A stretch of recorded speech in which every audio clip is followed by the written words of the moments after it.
We've all been there. Going through your day, doing your thing, when all of a sudden, out of nowhere, as if it drops from the sky, this amazing idea for a song hits you, and you rush and you grab a piece of paper and a pen and you scribble down a couple lines, and in just a couple minutes you've got a completed first verse and maybe even a chorus, and it feels perfect, like you're not even going to need to do any editing on it. But then, nothing. There's just nothing coming. You look and there's the second half of the piece of paper that's wide open and blank, and you got no ideas to go forward.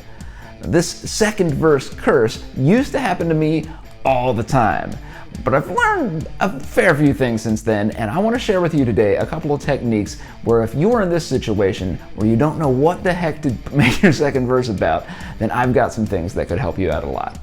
Hi, my name's Brian. I'm from Unmute Your Muse TV, where we do 5-minute masterclasses for songwriters.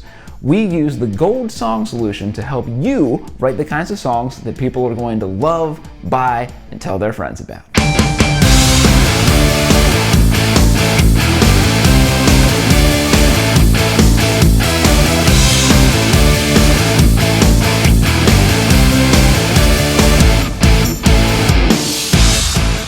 Perhaps the most important lesson that I've learned over the last 20 plus years of songwriting, so far as lyric writing goes, is that a little bit of planning can go a long way. Now, I know that this feels probably a little bit obvious, and most of you have probably gotten that idea already, but I can't stress enough that if you can do just a little bit of planning before you dive deep and spend hours and hours trying to get the exact perfect lyric for your song, that if you know where you're going with things and how you want things to fit together, the kinds of emotions you want to convey, where the story is, what the characters are doing, what you want your audience to feel. If you can get that stuff kind of like at least generally hashed out before you even dive into writing your lyrics, you're going to save yourself a ton of time and a ton of stress in the long run.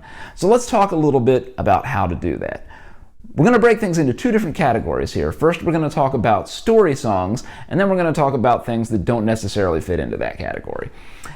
So if you're writing a story song, if you know ahead of time, you get this idea and you've got, okay, I've got this amazing idea for a song, and it happens to be some kind of story. There's a situation where you've got some characters who are doing something. Maybe you've got a chorus already that summarizes the idea, but then you just don't know what to do with the second verse. Well, the first thing you need to do is to get clear on all of those details, the 6 W's, the who, what, where, when, why, and how. You don't necessarily need to include the answers to any of those questions in the song, but if you're not clear on what they are as a songwriter, then you're not going to be able to inhabit the world that your characters are in and know what they're doing and why they're doing it and all of the details that need to go into making the song. So answer those questions first. And then once you know a little bit about the characters and the setting for your song, you need to have a very clear picture of what you want the main point of the song to be. What do you want people walking away from the song being like, okay, that's the song about blank. There needs to be some kind of central organized theme. Maybe it's a message that you want to get across. Maybe it's just a feeling, like have you ever felt this way? Have you ever been in this kind of a situation where the characters are interacting this way?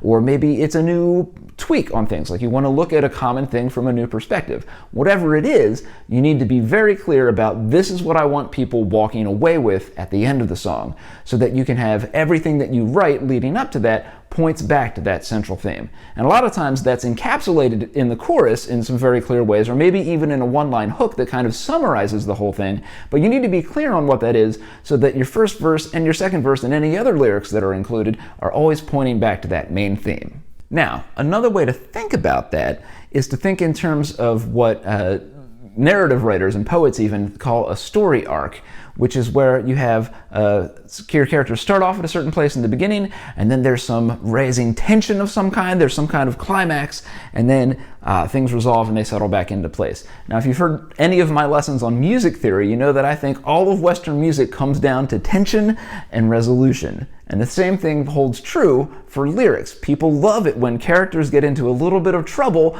and they got to figure out a way out of things, and then by the end of the song, there's some kind of resolution.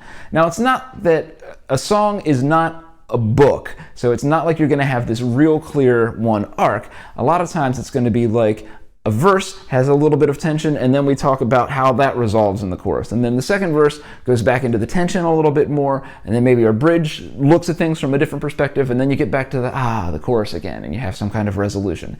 That happens both musically, and what I would like you to think about now is how to involve some tension and resolution in your lyrics as you're going through this too. But again, it's all grouped around that main theme for the song. It's just that you need to have, it can't all just be, commentary on what this theme is. Like, there has to be some kind of story, there has to be some kind of tension, and then resolution. All right, so once you've been able to answer some of those fundamental questions as to what this song is about, who the people are, where they're going, then when you're looking specifically at what that second verse can be, you should have some kind of an idea of, okay, our characters were here, they made it this far in the first verse, here's the chorus, now what comes next logically? How do we raise the stakes a little bit? How do we add a little more tension or have a perspective shift so that we're looking at what the chorus is about from a different point of view in the second verse than we had in the first verse? One other sneaky technique is to think that, all right, so you've got this first verse and a chorus that came out really easily, and you're struggling with what to make the second verse about. Something to ask yourself is, could that first verse that I already wrote actually be a second verse? And maybe I can ask myself, okay, well, what came before that story that I already wrote? Like, how did the characters get to that point of view? Could there be an interesting way of setting up the verse that I already have, that we could just move that first verse over to the second verse and create a new first verse to move forward that way? Perhaps that can save you a little bit of time.